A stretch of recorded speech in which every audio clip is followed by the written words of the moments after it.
He had survived war zones, ambushes, and a landmine, but nothing could have prepared him for a bowl of clam chowder that nearly shattered his last nerve. Everyone in that restaurant would remember what happened that Tuesday, but none of them would admit it. Because what they saw wasn't just a man and his dog. It was a quiet war they couldn't understand. Martin Reyes was 62, a retired Navy SEAL whose haunted stare had once silenced barracks full of recruits. His steel-gray hair was clipped close, military mono, and a persistent limp whispered stories of missions no one dared ask about. For nearly a decade, his shadow had been Nero, a sharp-egged Dutch shepherd with a salt and pepper snout and a vest reading, "Service dogs do not touch." But Nero wasn't there for show. He could sense Martin's spiraling anxiety before even Martin did, trained to lean gently into his leg when his breath hitched or his fingers twitched. That light pressure had kept countless outbursts in check, saving Martin from the stares, the shame, and the shame about the stares. That day, a deceptively calm Tuesday, Martin walked into the Driftwood Bay Eatery, a cozy spot known for its overpriced scallops and undercooked flounder. He politely asked for a corner booth, away from the buzz of forks and forced laughter. Nero, silent as ever, curled beneath the table between Martin's boots, a loyal ghost in the noise. A waitress, barely out of college, with more lip gloss than training, approached with water and menus. But the second her eyes landed on Nero, her friendly mask cracked. Wordlessly, she spun on her heels and disappeared into the kitchen like she'd seen a ghost. Minutes later, a sharply dressed man in his 30s swaggered over, a shiny name tag flashing. Trevor, manager. His voice was all theater and volume. "Sir, we have a very clear no pets policy," he announced, loud enough for 3 tables over to raise their brows. Martin didn't flinch. "Nero's a service dog," he said, calm and practiced, producing folded papers from his jacket. Trevor didn't even glance at the document. "Rules are rules. Health code, sir. Some guests may be uncomfortable." From the corner, a woman in giant sunglasses and louder jewelry piped up, sipping something with too much ice. "Exactly. A dog is a dog. War stories don't change hygiene," she said, not even looking at him. The tension thickened. Conversations halted.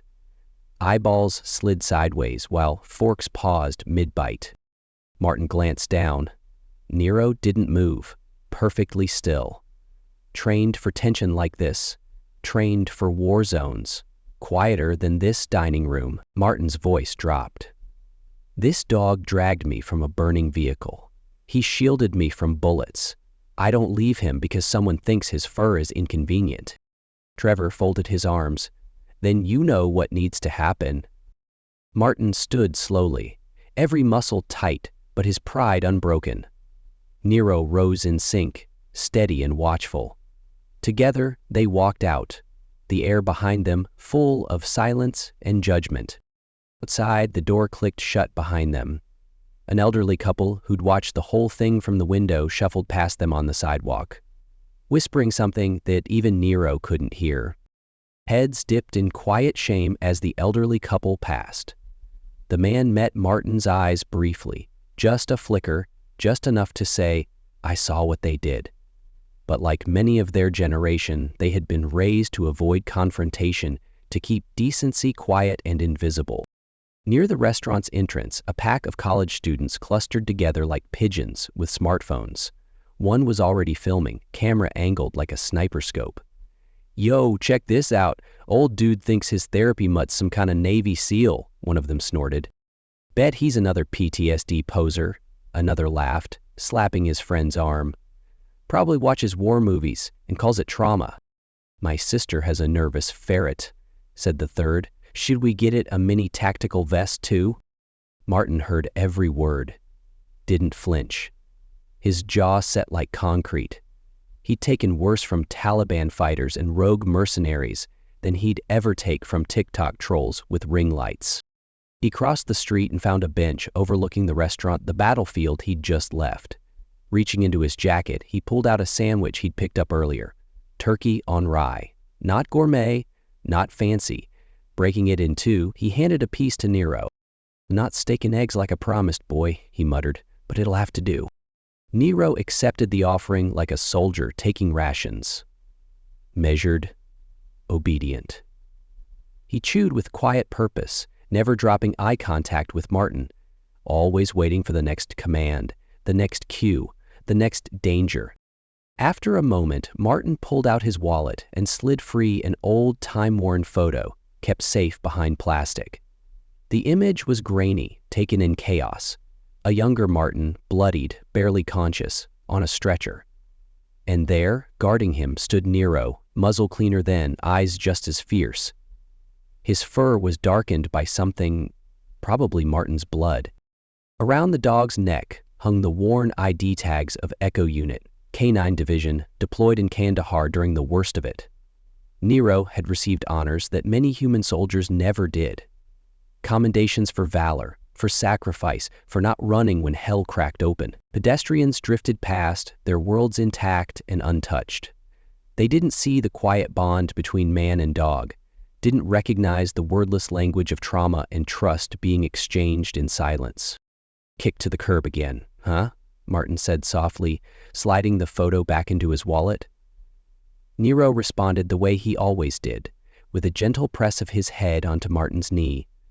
He would have done the same in the middle of an ambush. Geography didn't matter, loyalty didn't relocate.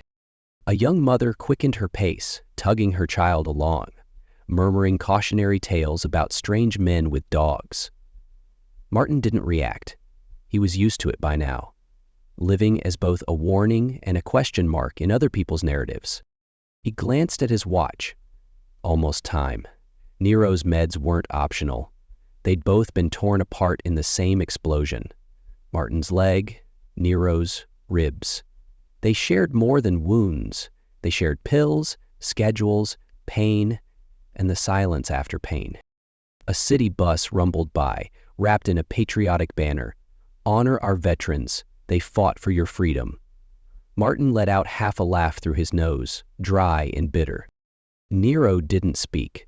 He couldn't, but he had saved lives, and more than once he'd refused to leave his handler. Gunfire or no gunfire. If you think loyalty walks on four legs too and earns medals just like the rest, type Nero in the comments. If not, keep scrolling like everyone else, pretending they didn't see. 2 hours later, inside the Driftwood Bay Eatery, the lunchtime buzz had mellowed into idle forks and scattered plates. That was when the front door burst open, not slammed, not dramatic, just opened with purpose. 5 men entered, synchronized like a living formation. Marine dress blues gleamed beneath the muted lighting. No scanning for open seats, no glancing at menus. They marched, straight as rifle barrels, toward the host stand. Conversations stalled mid-sentence. A child pointed from his booster seat. A man paused mid-sales call, phone slowly lowering as the energy in the room shifted. Leading them was a captain, tall, sharp-egged, his name stitched crisply on his chest, H. Barrett. He stepped forward and offered a military ID with practiced authority. "I'm Captain Hayden Barrett, commanding officer of Echo Unit, 1st Marine Special Operations Battalion," he stated, voice cutting through the air like a saber. "I'm looking for Martin Reyes and his service dog Nero." The same manager from earlier emerged from the shadows of the back office, color draining from his face, his name tag crooked, his posture now considerably less confident. "They left a while ago," he stammered, suddenly aware that half the diners now had their phones discreetly filming.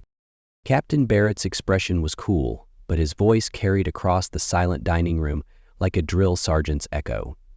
"Mr. Reyes saved 4 Marines in my command during an ambush in Kandahar. His canine partner, Nero, has more confirmed life-saving actions than most field medics." He paused, allowing the weight of truth to sink in. "In our unit, Nero holds the honorary rank of sergeant. He's been decorated with the Navy and Marine Corps Medal. Your restaurant just denied service to an American war hero and his service dog." The silence turned radioactive. The woman who earlier dismissed service animals as just dogs stared into her untouched water, cheeks flushed with something between guilt and nausea. A waiter stood frozen, mid-pour, water pitcher still tilted but forgotten. One of the Marines lifted his phone. "We're notifying our statewide veteran support network, 15,000 members, just so they know exactly how heroes are treated here." The manager tried to salvage his dignity. He stepped forward, hands up like a man approaching a crash site. "There's been a misunderstanding. We didn't know." "That's the problem," Captain Barrett cut in, sharp but controlled. "You shouldn't have to know someone's war record to offer them human decency. No shouting, no threats, just a steady burn of righteous consequence." Barrett reached into his coat and placed a photo frame on the counter. Nero in full tactical armor, eyes forward, standing proud beside a dusty Humvee. A single word etched in bold at the bottom. Brother. Without another word, the Marines turned and left. Diners leaned toward the windows, catching a glimpse of a battered old pickup truck parked across the street. Inside it sat Martin and Nero, oblivious to the storm they'd stirred behind them.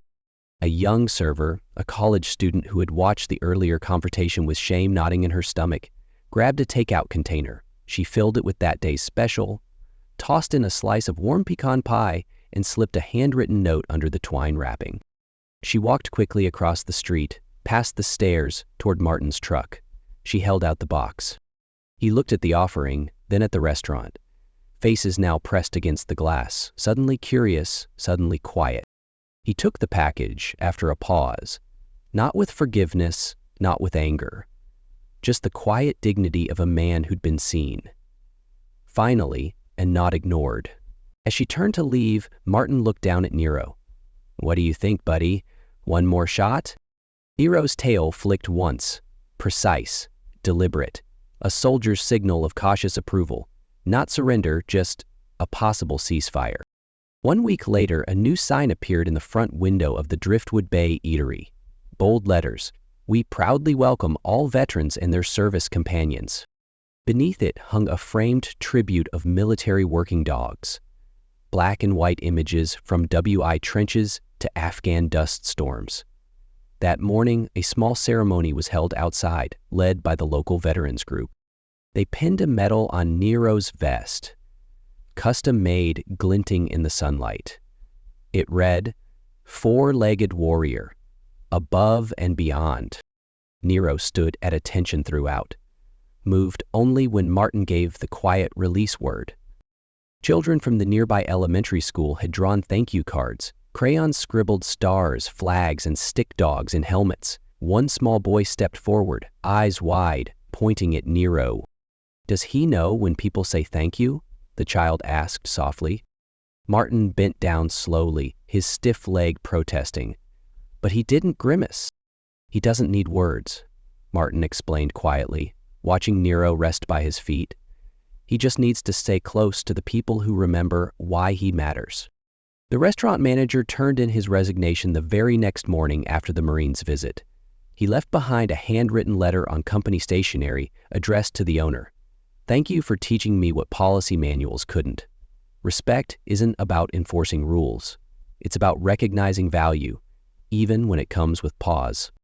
The restaurant's owner, herself the daughter of a Vietnam veteran, didn't waste time. She mandated comprehensive staff training on service animals and the Americans with Disabilities Act. But more than that, she created something new.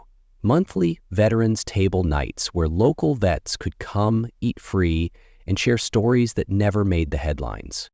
Martin and Nero became regulars. They always sat at the same corner booth, now marked by a tiny flag and a bronze plaque that read, "Martin and Nero, Echo Unit, never left behind." One evening, just after sunset, a familiar face approached their table. One of the college students from that day. He wasn't filming this time. No camera, no sarcasm, just nervous hands and a real moment. "I deleted the video," he said, shifting from foot to foot. "My brother enlisted last week, and I'd want someone to respect him. If he..." His voice trailed off. Martin extended a weathered hand. "Then start being that someone for someone else." Nero, even as his muzzle grayed further, never missed a beat. His senses stayed sharp. His training never dulled. One lunchtime, a car outside backfired. Sharp. Sudden. Martin's hands began to shake, but before anyone could react, Nero was there, leaning his body against Martin's leg with practiced pressure.